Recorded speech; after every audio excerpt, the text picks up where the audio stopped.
কোরবানির হাটে গিয়ে শুধু একটা ভুল আর আপনার হাজার হাজার টাকা শেষ। অনেক মানুষ না জেনেই এমন পশু কিনে আনে যেটা পরে অসুস্থ বের হয় বা আসল দামের চেয়ে অনেক বেশি দিয়ে কিনতে হয়। কোরবানির হাট মানেই আনন্দ, কিন্তু এই আনন্দের মাঝেই সবচেয়ে বেশি মানুষ প্রতারিত হয়। কারণ হাটে সবাই আপনাকে ভালো পরামর্শ দেবে না। কেউ দাম বাড়িয়ে বলবে, কেউ অসুস্থ পশুকে সুস্থ বলবে, আবার কেউ শুধু আপনাকে তাড়ুহুড়ো করাবে। তাই আজকের ভিডিওতে আমি এমন কিছু বাস্তব তথ্য বলবো যেগুলো জানলে আপনি হাটে গিয়ে অনেক বেশি সচেতন থাকতে পারবেন। আর ভিডিওর মাঝখানে আমি এমন একটা ভুলের কথা বলবো যেটা প্রতি বছর হাজার হাজার মানুষ করে বসে। তাই ভিডিওটা শেষ পর্যন্ত দেখুন। সেকশন 1, হাটে যাওয়ার আগে সবচেয়ে বড় প্রস্তুতি। অনেকেই হাটে যায় কোনো পরিকল্পনা ছাড়া। এটাই প্রথম ভুল। হাটে যাওয়ার আগে ঠিক করুন আপনার বাজেট কত। কারণ হাটে গেলে বড় বড় গরু দেখে অনেকের মন বদলে যায়। ভাবল 1 লাখের মধ্যে কিনবে, শেষে গিয়ে 1,60,000 টাকার গরুর সামনে দাঁড়িয়ে পড়ে। তারপর শুরু হয় আবেগ, আর আবেগ দিয়ে পশু কিনলে বেশিরভাগ সময় ক্ষতি হয়। তাই আগে পরিবার নিয়ে আলোচনা করুন, কত টাকার মধ্যে কিনবেন সেটা ঠিক করুন। আর সম্ভব হলে বাজার সম্পর্কে আগেই একটু খোঁজ নিন। এতে কেউ সহজে আপনাকে ভুল বুঝাতে পারবে না। ভিডিওটা এখন পর্যন্ত দেখছেন মানে আপনি সচেতন মানুষ, কারণ বেশিরভাগ মানুষ এই তথ্যগুলো না জেনেই হাটে যায় আর পরে আফসোস করে। এমন বাস্তব তথ্য সহজ ভাষায় পেতে এখনই চ্যানেলটি সাবস্ক্রাইব করে রাখুন। সেকশন 2, শুধু মোটা দেখলেই পশু কিনবেন না। এখন আসি সবচেয়ে গুরুত্বপূর্ণ বিষয়ে।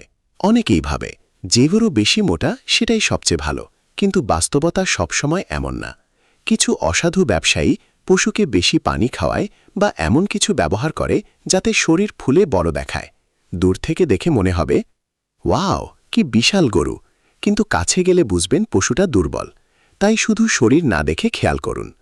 পশু ঠিকমতো হাঁটছে কিনা, চোখ পরিষ্কার কিনা, নাক দিয়ে অতিরিক্ত পানি পড়ছে কিনা, শ্বাস নিতে কষ্ট হচ্ছে কিনা। একটা সুস্থ পশু সাধারণত চঞ্চল থাকে। একদম নিশ্চুপ আর দুর্বল পশু দেখলে সতর্ক থাকুন। সেকশন 3, দাঁত দেখে বয়স চিনুন। এখন বলবো এমন একটা বিষয় যেটা অনেকেই জানেন না, পশুর বয়স। অনেক বিক্রেতা বয়স নিয়ে ভুল তথ্য দেয়, তাই নিজেরও একটু জানা দরকার। গরুর নিজের সামনের দাঁত দেখুন।